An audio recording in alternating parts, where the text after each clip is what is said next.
자, 우리 지난 시간에 고려 전기까지 같이 진행을 했어요. 동건아, 우리 필기 할 거로 판서할 내용들 필기하면서 시작해 보도록 하겠습니다. 자, 918년에 호족 출신 호족 세력이었었던 누가 왕건이 고려를 건국을 했습니다. 그죠?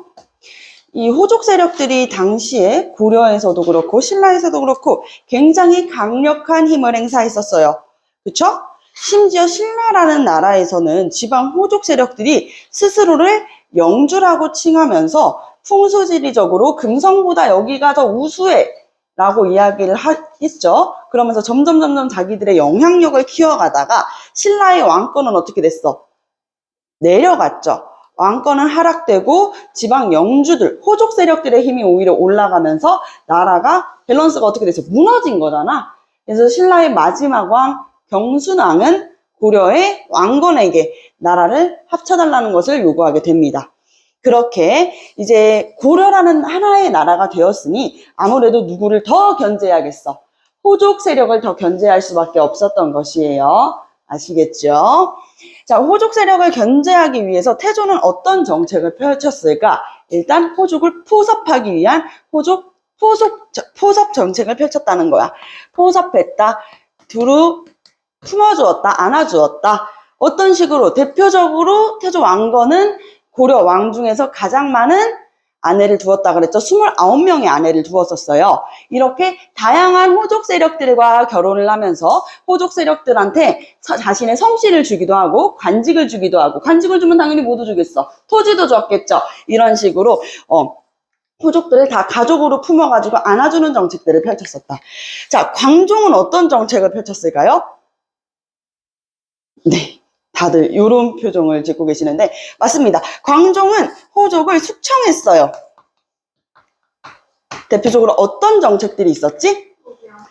네, 노비안건법과 과거제를 통해서, 과거제라는 게 뭐예요? 조선시대 때 과거를 보면 관리가 된다는 건 여러분들이 알고 있지만 과거제가 어떤 것인지는 잘 모르는 것 같아. 수나라 당나라 때부터 존재했었던 것인데 수나라 당나라 때 처음 이제 생겼다 그래가지고 이때 바로 막 수나라 때 이 과거제가 엄청 막 널리 퍼지고 이랬던 건 아니에요. 이것도 일종의 인사제도입니다. 관리를 등용하기 위한 제도. 여러분들 수능 시험 봐가지고 대학교 가죠. 마찬가지야. 관리가 되기 위해서 시험을 보는 거야. 아, 이 사람이 뛰어난 사람인지 뛰어난 사람이 아닌지 관리 이렇게 시험을 봐가지고 등용되는 게 과거제이다. 중국 쌍기의 건의에 의해 가지고 이 과거제가 받아들여지게 되는 것입니다. 자, 그리고 성종은 어떻게 했을까요? 성종은 개혁을 해나가죠. 네, 성종은 개혁을 해나간다. 왜냐면 이 성종한테 똑똑 나라를 이렇게 운영해 보시겠어요? 라고 이제 적어놓은 상소문과 같은 편지를 한 통 받게 돼. 이거 무엇입니까? 네, 시무 28조예요.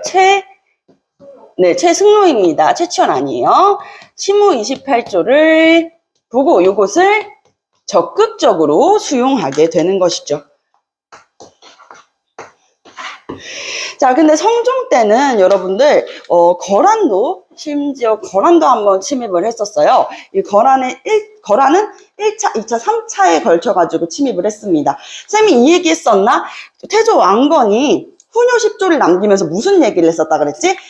중국이랑은 어떻게 지내든 간에 내 알 바가 아니오나. 중국은 뭐 니들 알아서 해. 나 죽고 나서도 니들 알아서 해. 근데 어디랑은 절대 친하게 지내면 안 된다 그랬어. 네, 거란이랑은 절대 친하게 지내지 말라 그랬어. 왜? 거란이라는 나라는 고구려를 계승한 고려도 고구려를 계승한 나라잖아요. 그쵸? 근데 자신들과 같이 고구려를 계승한 발해를 멸망시켰으니 절대 친하게 지내지 말아라 라는 것을 이야기했단 말이야.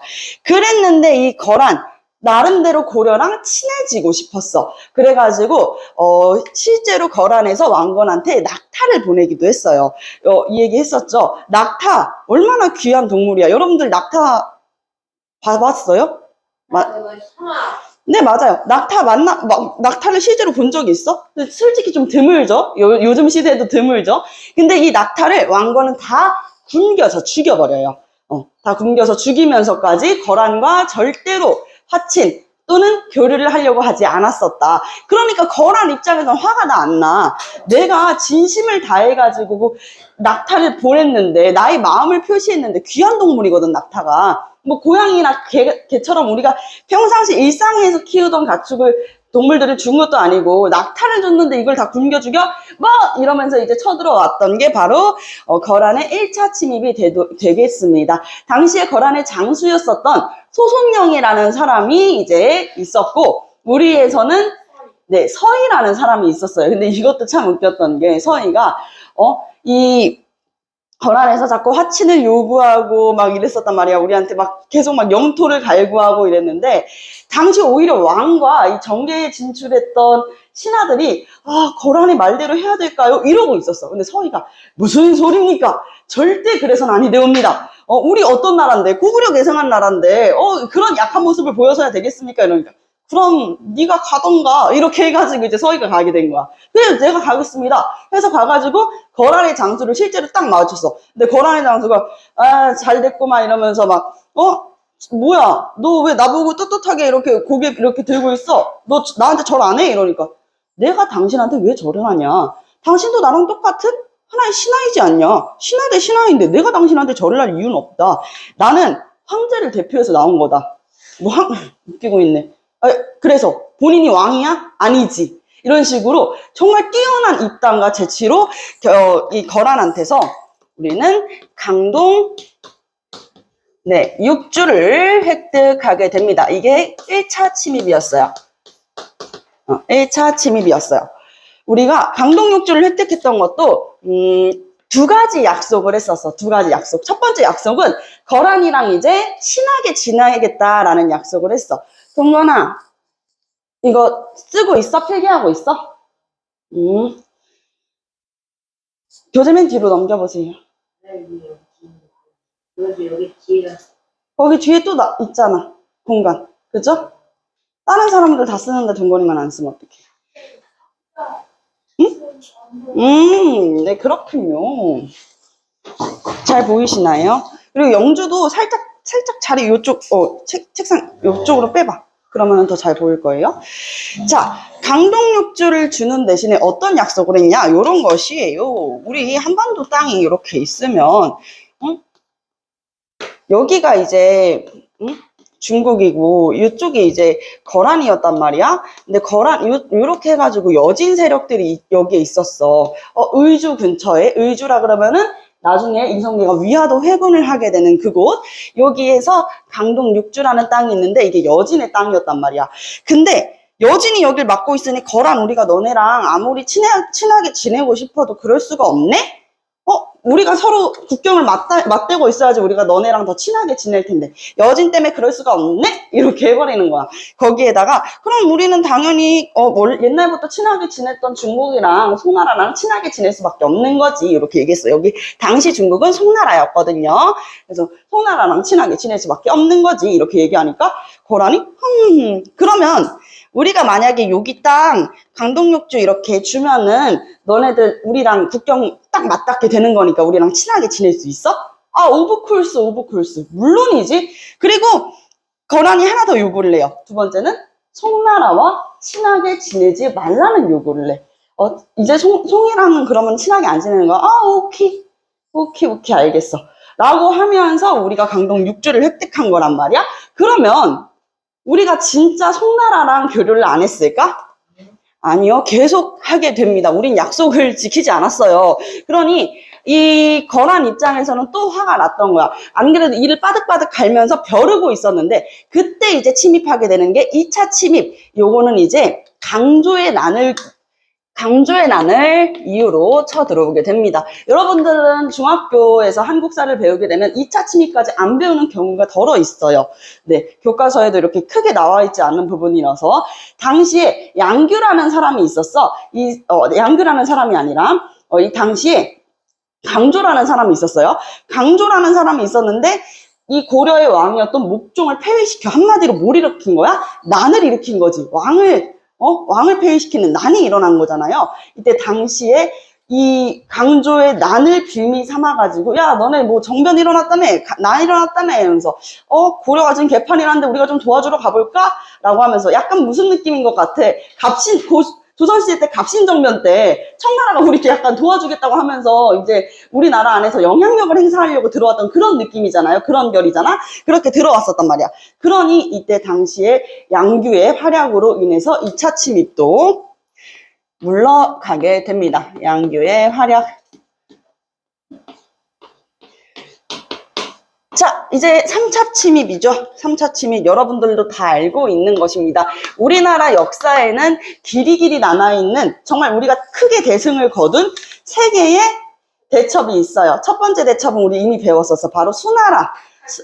수나라 때 우리가 크게 이겼었던, 승리했었던 을지문덕 장군의 살수 대첩이 있고, 두 번째가 바로 요 거란의 3차 침입이에요. 이거 무슨 대첩이죠? 그렇죠. 강감찬 장군의 귀주 대첩으로 알고 있습니다. 귀주 대첩. 에서도 우리가 대승을 거둘 수 있게 되는 것이지요. 자, 그리고 3차 대첩은 지금 영화로도 나왔죠? 한산도 대첩입니다. 이렇게 3대 대첩 기억을 해주시고요. 귀주 대첩, 강감찬 장군이 여기에서 승리를 하면서 대승을 거두면서 거란을 쭉 쫓아냈어. 그리고 아까 얘기했다시피 우리나라 북동 쪽에는 뭐가 있었어? 여진이 있었고, 바로 북쪽, 그리고 약간 북서쪽인 어디가 있었어? 거란이 있었잖아요. 그죠? 이러다 보니 거란과 여진이 언제 또 우리나라 국경을 넘어가지고 침입할지 모르잖아. 그치? 그러니 강감찬 장군이 머리를 쓴 거야. 어떻게 하면 얘네들이 침입하지 않을까? 마치 진나라, 중국의 진나라에서 북방의 유목민족이었었던 흉노가 쳐들어오지 않게 하기 위해서 뭘 쌓았었지?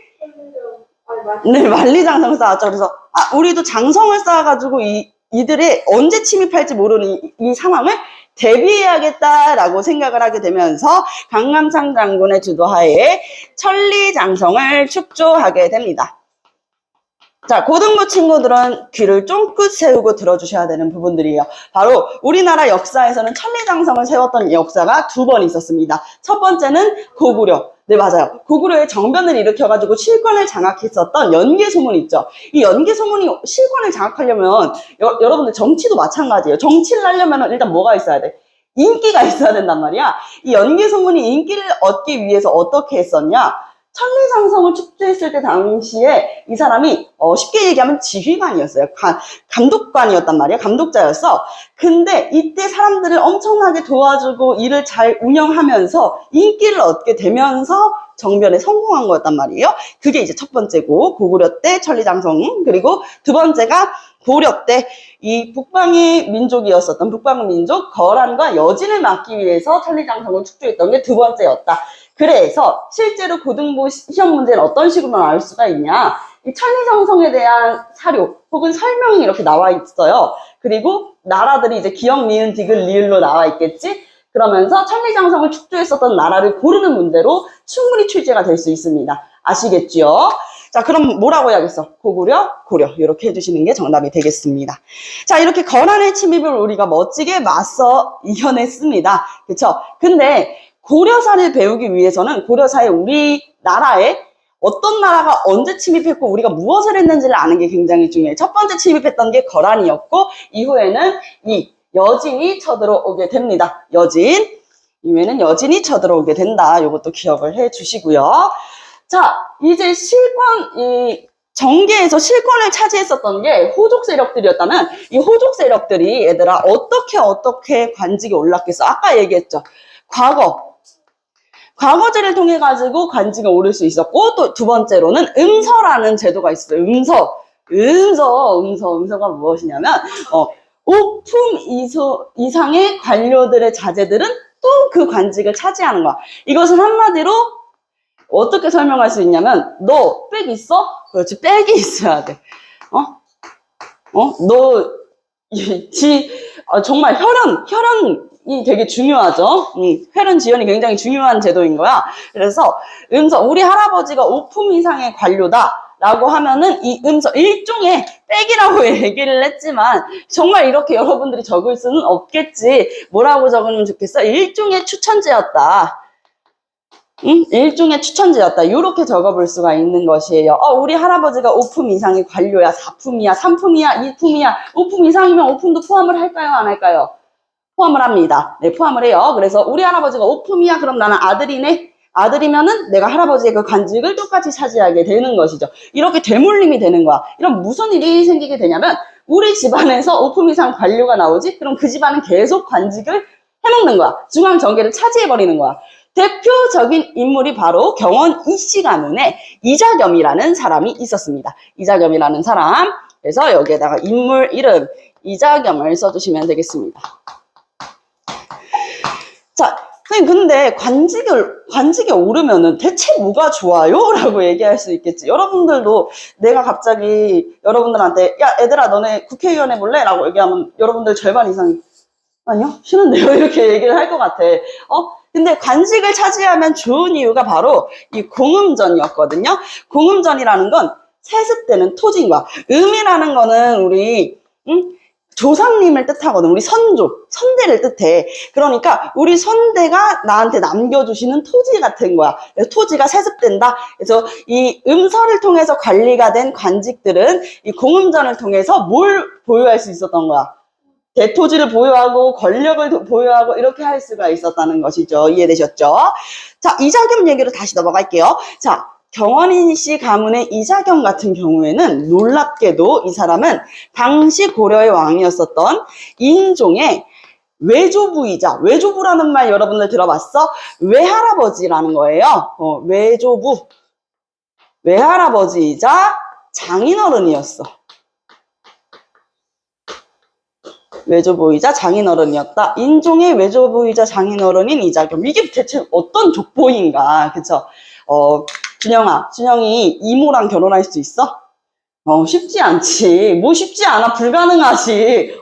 우리 지금 이모, 엄마의 딸, 엄마의 딸이래, 미안. 엄마의 언니, 엄마의 동생 한번 머릿속에 잘 생각해봐. 결혼할 수 있을까? 과연 내가? 절대 불가능하죠. 근데 그것을 가능케 한 인물이 바로 이자겸입니다. 이자겸은 자기의 딸들을 계속 이제 왕인들과 결혼시키려고 엄청 막 이렇게 설파를 늘어놓습니다. 왜? 이 사람은 뭐에 욕심이 있는 거야?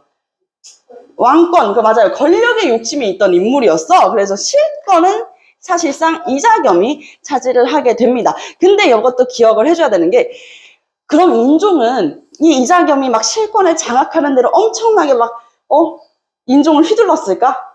사실상 그렇지도 못했어. 왜냐면 이자겸 옆에는 든든한 이자겸의 친구, 베스트 프렌드가 되는 척준경이라는 인물이 있었거든요. 인물 이름 조금 어렵지? 척준경이라는 인물이 있었어. 이 사람은 약간 여러분들 막 게임할 때도 막 그런 캐릭터 있잖아. 전사 캐릭터, 힘 캐릭터. 힘 캐릭터는 약간 덱만 계속 올리다 보니까, 덱스만 계속 올리다 보니까 이 지능, 민첩 이런 거 올립니까? 안 올리지. 이분도 그랬습니다. 이분도 약간 성격이 되게 저돌적이고 일단 들어가 약간 삼국지에서 장비 같은 느낌? 그런 느낌이었어. 그래서 이 인종이 있는 왕실에 척준경이나 이자겸이 쳐들어가자 해가지고 난을 일으켰거든. 그게 이자겸의 난이야. 이자겸이 인종이 계속 있다 보니까 이거 이자겸 가만히 둬선 안 되겠는 거야. 우리 외조부이자 장인어른이지만 이 사람이 계속 나라의 실권을 장악하고 있는 양상을 그냥 가만히 두어선 안 되겠는 거야. 내가 왕인데, 내가 왕인데 왜 신하들은 이자겸을 더 무서워해? 화가 나, 안 나? 나 미쳐버리겠어. 그래서 인종은 이자겸을 제거하려고 그래요. 제거한다는 거 뭐야? 이 세상에서 없앤다는 거잖아. 그치? 근데 이걸 이자겸이 과연 몰랐을까? 눈치를 채게 된다는 거지. 눈치를 채게 되면서 자신의 친구, 베스트 프렌드였던 이 척준경과 함께 인종을 오히려 이제 내가 먼저 죽이겠다. 내가 먼저 인종을 폐위시키고 혹은 이제 죽이겠다라고 하면서 난을 일으켰던 게 이자겸의 난이에요. 이 이자겸이 난을 일으켜가지고 척준경과 함께 인종이 있는 그 궁을 불태우고 이제 왕실 궁을 불태우고 막 그랬었는데, 인종은 오히려 이 척준경을 회유하는 거야. 회유한다는 거 뭐야? 내 편으로 이렇게 잘 구슬려가지고 내 말을 잘 듣게 만드는 거야. 회유시킨다. 자, 그래서 이 척준경을, 야, 준경아, 일로 와봐. 그러니까 너가 지금 이렇게 불 지르고 막 이렇게 사람 죽이고 나 지금 몹시 안 좋아. 기분 굉장히 안 좋아. 근데 내가 너니까 용서를 해줄게. 이자겸이면 용서가 안 돼. 그리고 너 지금 잘 생각해야 돼. 누가 왕이야? 지금 이자겸이 왕이야? 인종이 왕이야? 나 인종이 왕이잖아. 내가 너한테 관직도 주고, 내가 이번에 있었던 일 다 없던 일을 해줄 테니까, 제발 저기, 이자겸이랑 놀지 마. 이자겸이랑 이렇게 떨어져. 이렇게 해가지고 결국 척진경을 회유하는데 성공을 해요. 그렇게 오히려 이자겸이 유배를 가는 상황이 벌어지게 되면서 이자겸의 난은 끝이 나게 됩니다. 그런데 여기에서 이자겸의 난이 이렇게 시시하게 끝난다라고 생각하는 친구들이 있겠지만 아니야. 이자겸의 난 때문에 당시에 이 인종이 있었던 궁궐 바로 개경성이 불타게 돼요. 개경성이 불타게 되면서 이거 어떡하지? 성이 불탔네. 성이 불탔네. 이러고 있을 때 등장하는 신하가 있었으니 그 이름이 바로 묘청이라는 인물입니다. 묘청은요, 여러분들 고려에는 수도가 어떻게 있다 그랬었어, 선생님이. 자, 여기가 이제 금성을 경순왕한테 주면서 사신관제도, 기억나지? 사신관제도 이렇게 딱 주면서 뭐라 그래? 여기를 관리하십시오. 하지만 여기를 제대로 관리 못해가지고 만약에 금성에서 문제가 일어났어. 사사건건 관심을 갖고 어떻게 되겠어? 그러면은 경순왕 잘못이야. 그게 이제 금성을 고려의 동쪽의 수도로 둔다고 해서 동경이었고요. 고려의 수도는 여기 개경이었죠. 이 개경을 중심으로 금성이 동쪽에 있는 거고 개경보다 이쪽에 있는 거 어디였어? 네, 평양이었어요. 이 평양은 개경보다 서쪽에 있다 그래가지고 우리가 서경이라고 불렀습니다. 맞죠? 자, 그런데 여기 이 묘청이라는 인물이 개경이 지금 불탔어. 그래서 우리 수도를 이쪽으로 옮겨야 됩니다 라고 얘기하면서 되게 논리적인 근거를 펼치거든요. 얼마나 논리적이냐. 첫 번째, 일단 요거 먼저 밀고 들어가야지. 이 통일신라 때부터 영주들이 그렇게 이야기했었던 거. 풍수지리설 먼저 들고 가는 거야. 인종전하 들어보십시오. 지금 나라가 너무 이상하게 이렇게 흘러가지 않습니까? 이자겸 같은 놈 보십시오. 이 제정신이 아닙니다. 나라가 계속 이렇게 이상하게 흘러가는 데는 이게 인종께서 잘못하신 게 아니라 이 땅이 좋지 않아서, 지리적으로 이곳이 좋지 않아서 그렇습니다. 라고 이야기를 하는 거야. 그러니까 인종이 그 말 들으니까 내 잘못이 아니라고 하니까, 그 말이 맞지, 그치? 풍수지리적으로 안 좋아. 그럼 어디가 좋겠냐? 바로 이 서경이 더 풍수지리적으로 우수합니다. 라고 얘기하면서 이 평양은요, 고구려 때부터 수도였지 않습니까? 게다가 우리 선대 고려를 개창하신 왕건께서 태조께서도 뭐라고 얘기하셨어요? 서경을 중시하라고 말씀하셨죠. 훈요식주 안 읽어보셨습니까? 막 이렇게 얘기를 하는 거야. 그러니 이 성종 입장에서는 그러네, 맞네, 이 서경 괜찮을지도 하면서 서경으로 이제 행차를 하고 서경으로 옮기는 게 거진 확정이 됐었어. 근데 서경으로 진짜 왕실을 옮기려고 할 때 큰 사건이 하나 벌어집니다. 바로 우리가 어떻게 손쓸 도리가 없는 것들, 자연재해가 있죠. 비가 어마무시하게 와버립니다. 이 인종이 같이 이제 서경으로 왕래를 하는 이렇게 가는 길에 갑자기 비가 너무 많이 와가지고 같이 가던 막 신하들도 죽고 이러는 일들이 벌어졌어. 그러니 진짜 풍수지리적으로 우수하다면 서경을 가는 길에 이런 일이 생길 리가 없다. 라고 얘기하면서 인종은 다시 마음의 문을 닫고 개경으로 돌아갑니다. 그래서 서경으로 수도를 천도하고자 했었던 서경천도 운동은 실패로 돌아가고 마는 것이죠. 자, 그래서 묘청은 서경천도 운동을 벌였지만 결국 실패로 돌아가자 묘청이라도 자기라도 여기 서경으로 가겠다고 이야기를 하게 되면서 묘청만이라도 서경에 가게 되는 것이에요. 그러면서 이제 거기에서 우리 고려는 고구려를 계승한 나라다라는 것을 내걸면서 이제 묘청에 난이 일어나게 됩니다. 수도 여기로 옮겨야 돼. 우리만이라도 이 묘청은 우리도 중국과 대등한 나라이며 고구려를 계승했기 때문에 뭘 써야 돼? 황제라는 칭호를 써야 되고 독자적인 뭘 써야 될까 봐 재현아? 독자적인 광개토대왕께서 쓰셨던 그렇지, 연호를 쓰자고 얘기를 하는 거예요. 우리도 독자적인 연호를 써야 합니다. 얘들아, 광종 때 무슨 연호 썼었어? 광종 때도 황제라는 칭호 쓰고, 그래, 광덕, 중풍이라고 하는 연호를 썼었잖아. 우리 그렇게 해야 됩니다. 이렇게 이야기를 하면서 이걸 우리가 네 글자로 칭제건원이라고 얘기를 해요. 칭하다. 뭐라고? 황제라고 칭할 것을 얘기하며 독자적인 연호를 쓸 것을 얘기해서 칭제건원을 주장했다. 누가? 묘청이 칭제건원을 주장했다. 그러면서 이제 난이 일어난 거야. 이 개경에서 난이 이렇게 일어났을 때 거기에서 독독독 문을 두드리는 사람이 있었으니 그 사람이 바로 이 삼국사기의 저자이자 중앙경제를 깍 잡고 있었던 바로 김부식 되겠습니다. 문신관료 중 이 김부식이라는 사람 삼국사기의 저자였다. 이 김부식은요, 자신의 그 사병과 그리고 관군을 이끌고 묘청의 난을 진압하게 되면서 이 묘청의 난은 끝이 나게 되는 것이죠. 이 묘청이랑 이자겸이랑 사이가 좋지 않았던 이유가 하나 더 있어요. 그게 바로 여진과 관련되어 있다라는 거야. 이 여진이 처음에 거란이 3번 침입하고 나서 들어왔잖아. 중국사를 조금 알고 넘어가야 되는데 선생님이 여기 살짝 지우고 중국사 한번 설명을 해줄게. 요거를 모르면 여러분들은 그냥 달달달달 외우기만 해야 된단 말이야. 의미가 없지. 중국사를 한번 같이 봐보자고. 이게 이제 우리나라 땅이 이렇게 있으면 여기가 이제 중국이잖아. 중국 우리 지난 시간에 위진남북조 대충 설명했었죠. 위진남북조 설명하고 수나라, 당나라까지 얘기를 했어. 당나라는 멸망했어요. 나당연합군 기억나잖아. 나당연합군. 근데 이 당나라는 멸망하고 말아. 왜? 절도사들이 난을 일으키고 절도사들이 이 왕을 배신하면서 결국 당나라는 멸망해버리고 만단 말이에요. 그리고 나서 나라가 혼란해지게 되니 그게 바로 5대 10국 시기입니다. 5대 10국이라고 해서 여러 나라로 나라가 분열이 되고 연나라 이런 나라로 연나라의 수도는 연경 베이징이었거든요. 여러 나라들 10개의 나라가 이 중국 땅에 생겨난 거야. 이때 생겨나는 신흥 국가가 있었으니 그게 바로 아율야보기의 거란을 통일한 아율야보기가 바로 이 요나라를 먼저 세우게 됐었어. 요거는 송나라가 만들어지기보다 더 전이야. 거란은 여기에서 이제 세력을 키워나갔던 거지. 그래서 여기에 거란을 뜻하는 자, 요나라가 이렇게 생겨나고 있을 때 이 5대 10국을 통일하는 사람이 있었으니 그 사람이 바로 당나라 말기의 절도사 출신이었었던 조광윤이야. 자, 따라해 봅시다. 광윤이 형. 광윤이 형. 자, 조광윤이 이제 여기에다가 송나라를 세우게 되는 것이에요. 자, 송나라를 세우게 되고 이 송나라는 솔직히 가운데에 낀 샌드위치나 다름이 없었던 게 송나라 서쪽에는 서하라고 하는 탕구트족의 서쪽에 하나라가 있었어요.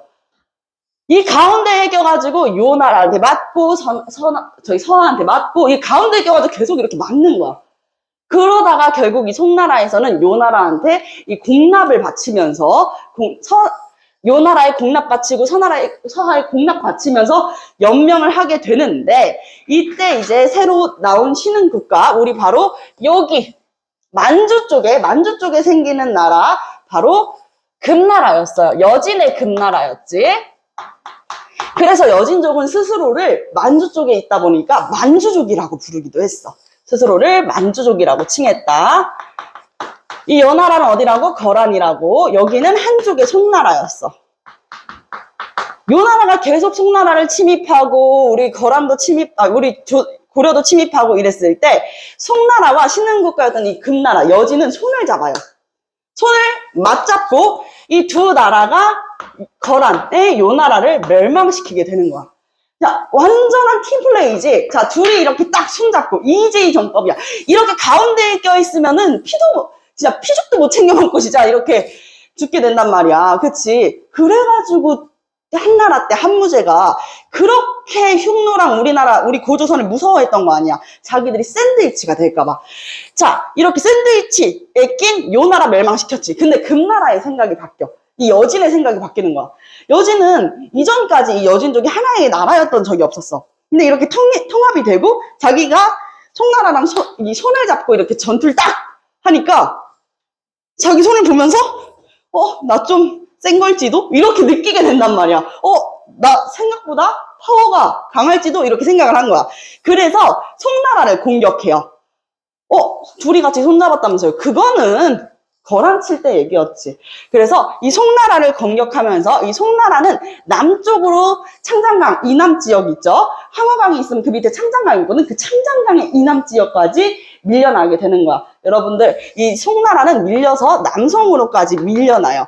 그래서 원래 송나라의 수도는 어디였냐면 카이펑, 개봉이라 그래서 황허강 동쪽에 있던 유역이었단 말이야. 거기에서 창랑강 이남까지 밀려가서 이만 항저우까지 밀려나게 되는 것이에요. 어쨌든 간 무슨 말인지 모르겠어? 어쨌든 남쪽으로 내려갔다고. 그만큼 이제 여진의 힘이 커졌다고. 그 시기 때 여진이 우리 개센데 하면서 이제 고려에까지 내려왔던 거야. 그래서 고려한테 야 우리랑 친하게 지내. 야 우리한테 뭐 바치라고 그랬어? 공납을 바치라고 하는 거야. 이거 일종의 조선시대 때 우리가 명나라와 이렇게 맺었었던 4대 관계거든요. 자, 4대 관계는 굉장히 중요합니다. 조금과 책봉의 관계로 우리가 누구를 형님으로 모시는 거야? 다른 나라 형님으로 모시는 거야. 우리가 이 여진을 형님으로 모시는 거야. 이렇게 하니 여진이 침입을 하니 파평윤씨의 윤관이라는 사람이 뭔 말도 안 되는 소리야. 우리 이렇게 하지 말고 별무반이라고 하는 특수한 형태의 부대를 만들어야 됩니다. 특수기구를 만들어야 됩니다. 라고 하면서 심지어 이 별무반에는 승려들 있죠. 이 승려, 불교를 믿는 이 승려들도 군인으로 만들어가지고 승병으로 만들어서 승병으로 된 이 단체도 세 개의 이제 단체를 다 합치게 된단 말이야. 그래서 별무반을 만들어서 이때 당시에 여진을 치자! 여진이랑 이제 전투를 하게 된 거야. 그러면서 획득했던 게 바로 동쪽의 동북 구성을 차지를 하게 되었습니다. 나중에서는 여진이 돌려줘 해가지고 이제 돌려주는데 제일 중요한 거 윤관의 건의로 별무반 그리고 이 별무반과 함께 여진정발 동북구성 차지했다. 요 내용 기억해 주시고요. 자 이렇게 금나라가 세력을 키워가고 있을 때 두두두두두두두두 이거 기관총 소리지? 자 다그닥 다그닥 다그닥 다그닥 뭐야 말소리야. 어마무시한 말소리가 저 북서쪽부터 이렇게 쭉 들어오니 그게 바로 여러분들 칭기즈칸 테무친이라는 사람의 몽골이었어. 테무친이라는 사람 몽골을 통합하면서 칭기즈칸이라는 칭호를 얻게 됩니다.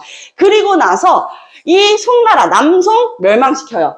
그리고 이 여진의 금나라마저 멸망시켜서 중국 전역을 다 누가 차지해? 몽골. 즉 몽골은 나중에 칭기즈칸의 손자였던 쿠빌라이 칸이 원나라로 이제 국호를 원나라라는 이름으로 나라를 세우게 되거든요. 사한국을 이제 통합하면서 어쨌든 간에 거기까지는 몰라도 되고 이 몽골이 등장했다. 몽골이 중국을 차지했다. 그러면서 어떻게 될까? 우리 고려는 가만히 뒀을까?